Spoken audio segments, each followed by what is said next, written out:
Joining us at this moment to talk more about this in today's strategy session, CNN political contributor and Republican consultant Alex Castellanos, also Democratic strategist Jamal Simmons. He is a principal at the Raven Group.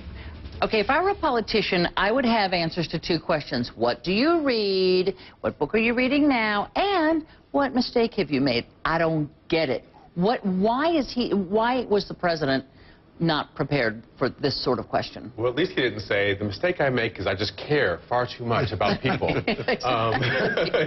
You know, these guys don't get to be president with small egos. I said it wrong. Yeah, they don't get to be president with small egos. I mean, we've seen this time and time again. I can think of a couple things the president did wrong. He should have passed that when the bank bailouts happened and they gave those bonuses out. He should have gone immediately to Wall Street reform. I think that would have helped him out a lot politically. So there's a lot of things that he could have done wrong, but you don't get the impression that the White House is really, or at least the president, is really thinking about that stuff right now. This is not. Maybe there's not enough time for introspection at the White House. How's that? I think there's plenty of time for introspection. It's just hell being perfect. I think the problem here is never helps any politician to become disconnected from the people who chose him. And there's a certain arrogance and elitism that's beginning to come out of the Obama administration. Last week he said, if you're paying too much for gas, just drive less. You start connecting the dots, you get a president who's a little disconnected from people, who keeps telling them, you just don't appreciate. When George Bush sort of said, oh, I think the difference is George Bush, certainly a hard-headed president. You know, people respected his strength. They thought he had a North Star. He was guided by his principles. I think Americans think Barack Obama is guided by Barack Obama and his faith in his own abilities. Let me ask you, looking ahead to the election, because I want to move on to Libya, because, you know, we went in there and it was a mission that just felt like it wasn't going to take very long. And the U.S. went in, did a good first couple of days leading NATO, then they pulled back. Now we're back in with these unmanned drones.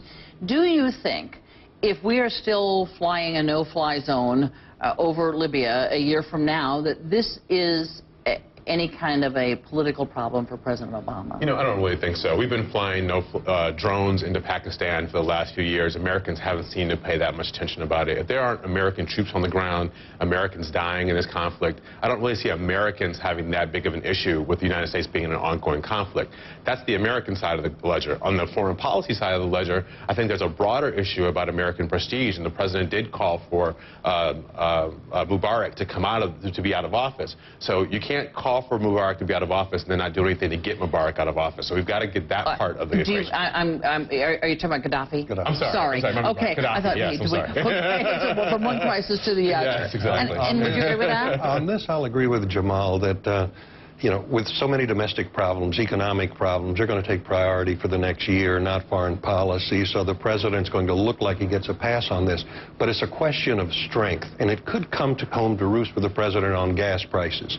If the president is perceived as weak, if Donald Trump's argument is that, hey, he's not a strong presence advocating for lower gas prices for the U.S., then the weakness you see reflected abroad, that, hey, we're going into Libya while we're coming out. We're going to get Gaddafi out, but that's really not our priority.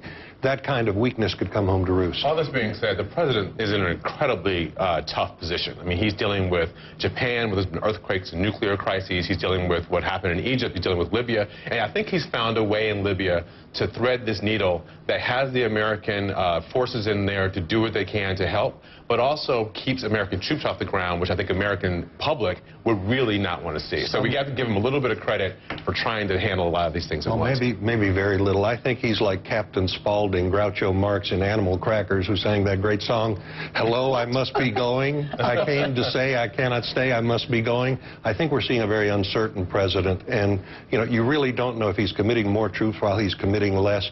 What happened, all we do know is he made a commitment and then backed off of it, and now it seems to be going downhill.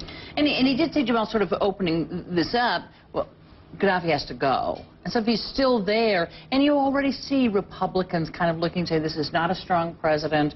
I mean, even if it's not Donald Trump, which no one thinks it's going to be, you know he's going to get hit for leadership because that's what being president is about. Do you see him vulnerable? Of course, it's always something the president has to be concerned about. But if you take a look at what this president's done over the last 2.5 years while he has been president, nobody has gone in stronger into places like Pakistan. He doubled down in Afghanistan. I think the American public should rest assured sure. But this is a president who's very comfortable being commander-in-chief. I think he understands what he needs to do, and not only the impact it has on the American public, but he's changed the perspective on America from all those around the world. 10 seconds. He says we have to stimulate the economy with more spending while we reduce the deficit. He's not going to take over car companies, but he does.